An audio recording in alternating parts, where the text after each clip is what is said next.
Hello, everyone out there in YouTube land, Facebook land, wherever you might be watching this. Welcome to another edition of Musings with MGL. I'm going to do another quick video here. This one's going to be a quick one here today. I'm just going to start cranking these out as best as I can because there's a lot of stuff going on out there and it's happening boom, boom, boom, fast. Every day something new is going on. So there's a lot of topics that I can discuss, but I don't want to do all these lengthy hour-long videos. So I'm going to break them up into little segments here. So the one that we're going to do here today is I want to talk about price gouging. Okay, there's been a lot of talk going on and some things happening in the gun community, and I'm going to kind of focus a little bit on the gun community because that's kind of what I do and what this channel is mostly about. So I want to talk about what's been going on with some price gouging when it comes to things, especially ammunition.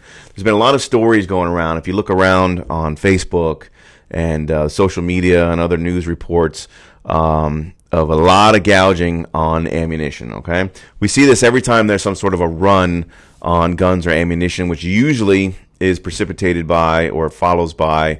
I don't edit around here, by the way. We just do one take. If I screw up, I screw up. But it's usually preceded by an event. It's usually something tragic and crazy. So, for example, we all remember Sandy Hook, the unfortunate, heinous act that was committed there where all those children were killed.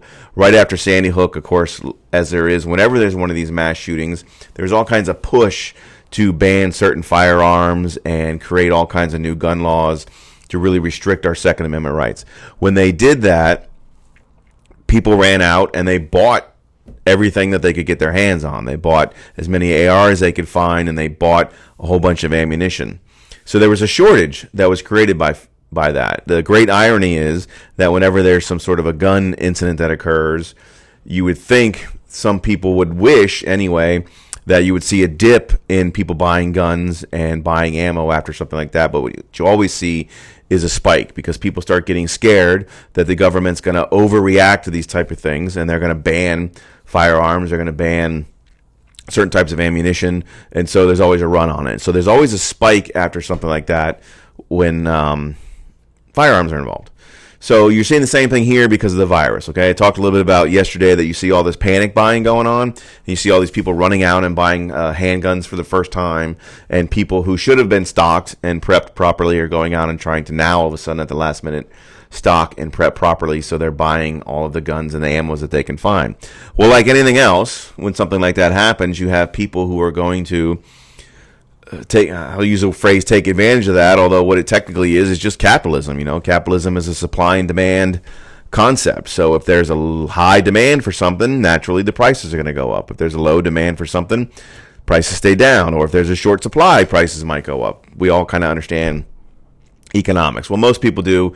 There's a few people on one side of the aisle that maybe don't quite understand how capitalist economics work. But here, the way capitalist economics works is supply and demand. Okay, so when there's a shortage or going to be a panic buying of certain things in the firearm industry, certain companies will jack up their prices to take advantage of that. Okay, you may find that morally reprehensible because in the Second Amendment community we all kind of like to stay together and watch each other's back and help each other out. So you would think in a situation like that the companies would not want to take advantage of other Second Amendment people. But look, again, they're companies, they're trying to make money, so you will see some of them jack up their prices.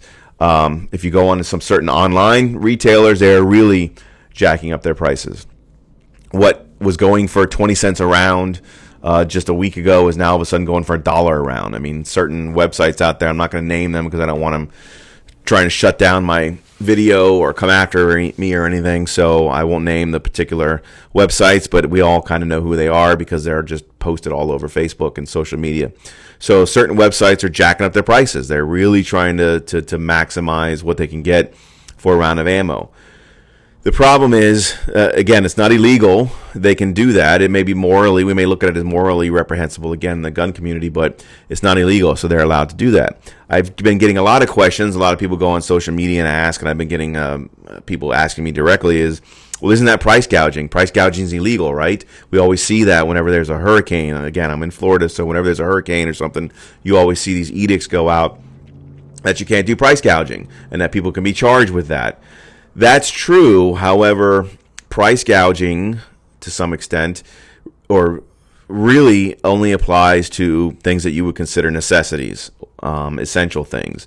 So, for example, if you're jacking up the prices of water during a water shortage or a hurricane or something, they will charge you with that because that's going to be considered an essential product. If you jack up gas prices, that happens a lot down here with hurricanes. People go run to the gas station, start filling up all their cars and their gas cans and everything, and you can't gouge the prices in that particular situation. The gas station can't jack up their prices by $2 a gallon because that's going to be considered gouging because that's considered an essential, necessary product. When people are trying to board up their windows and all of a sudden, let's say your local hardware store triples the price of plywood because now they think they can make a whole bunch of money, you're going to get in trouble for that. That's going to be gouging because, again, they're going to consider that to be a necessary, essential product because you got to stack up your windows. So price gouging from a criminal, legal, lawful standpoint really only deals with those type of items. They got to be an essential, necessary item. And as much as you and I in the gun community and in the conservative community would like to think firearms and firearm-related accessories like ammo are necessities and essential products, they're not. They're not really going to be considered that way when it comes to the Attorney General's office or any of the prosecutors around who are going to deal with those issues. They're just not going to be considered that, and they're not going to price gouge, charge those people. So if you get angry about your local store jacking up their prices, you can't report that to the Attorney General's office as price gouging because they're not going to consider it to be a necessity or an essential product. Now, your local gun stores don't usually do that. I know here where I'm located in Florida, our local gun shops don't do that. Nobody around here that I'm aware of is tripling and quadrupling their prices on ammo because they're trying to rip people off. Because again, when you're local, it's more of a tight-knit community. Everybody knows everybody. It's generally the same group of customers that kind of travel around, and they go on social media. And if you're a local store and you jack up your prices like that, you are going to get killed on social media. You're going to get destroyed, and the local gun community isn't going to like you, and you're going to see your profits go through the roof. Plus, I think that people who own local shops are really pro-Second Amendment people. And so they want to treat their local Second Amendment people right. So they're not going to gouge you because they're good people. That's why they own the gun shops and they want to take care of their community. But your internet people, for sure, don't really care. They're large companies, they're large corporations. They have no local tie to you, so they don't care if you go on Yelp and give them a bad review because some other idiot out there is going to pay $1,000 for a box of 5.56 because they want to and they've got the money and they can do it, so the large company online doesn't care. So you're going to run into a problem with those type of people, and you certainly can't report those people again for gouging because it's legal, and they're not going to care that you're angry about it because they have millions of other customers across the country who are willing to pay their prices. So that's why we always say in the gun community, you should always shop local. Don't buy from the internet if you can afford it. I mean, sometimes the deals may be so much better on the internet that, look, we all have families. We all have to make financial decisions wherever we can. So I can understand why some people might, on certain occasions, rather order from the internet than your local store. But whenever you're given a choice, if it's a matter of a few dollars or, a couple 20s or whatever, it's something that you should always consider when you're buying your stuff is to buy local. And that's not just for firearms. I mean, that's everything else. Hardware stores, et cetera, et cetera. Just buy local if you can. Sometimes, again, the internet prices just don't make that feasible, and I'm not going to bash anybody for that. But here's where you see the problem. So when there's a panic and the gun and ammo prices go through the roof with these internet companies and everybody gets pissed off in the gun community, well, this is crap. I can't believe they're at it again. But then the minute the panic is over and the prices go down to normal, those same people, or some of them will anyway, will call that same company and order ammunition from them because they can get it for 2 cents a round cheaper than they can get it at their local store.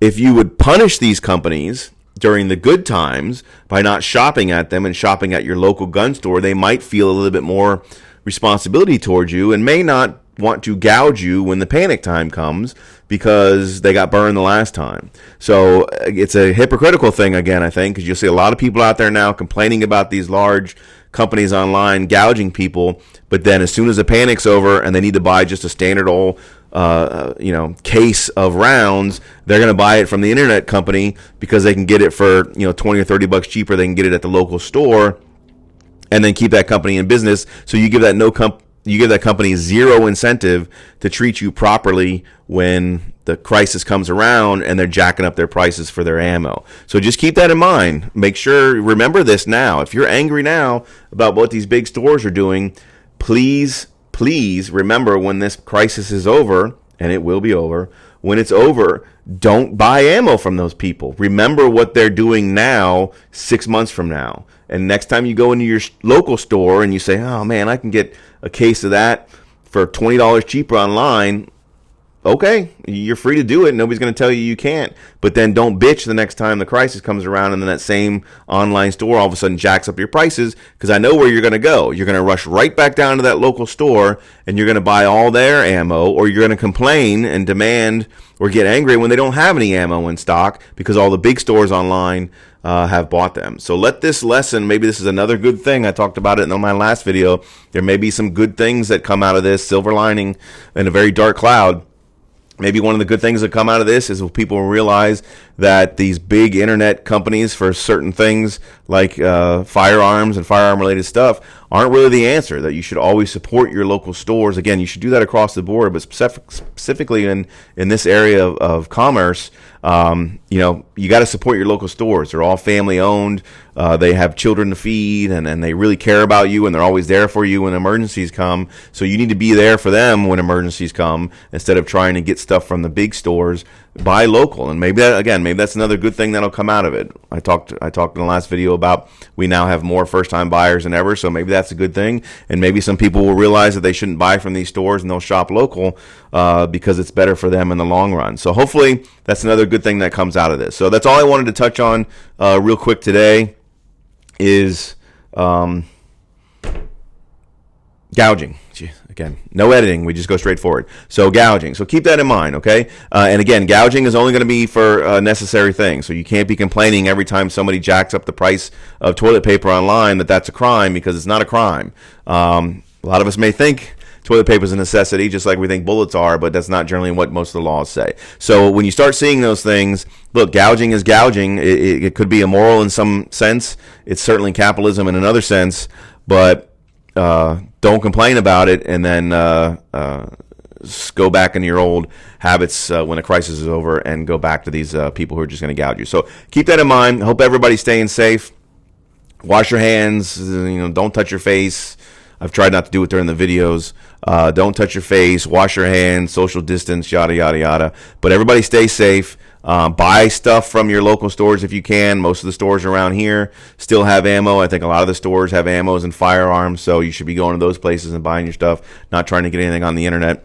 I think most of the internet shipping is kind of shut down now anyway, because the big stores like Amazon or whatever aren't shipping non-essentials anymore. So just kind of keep that in mind. So buy local, stay safe, stay healthy, stay open if you can, if the government will let you, and as always, carry on.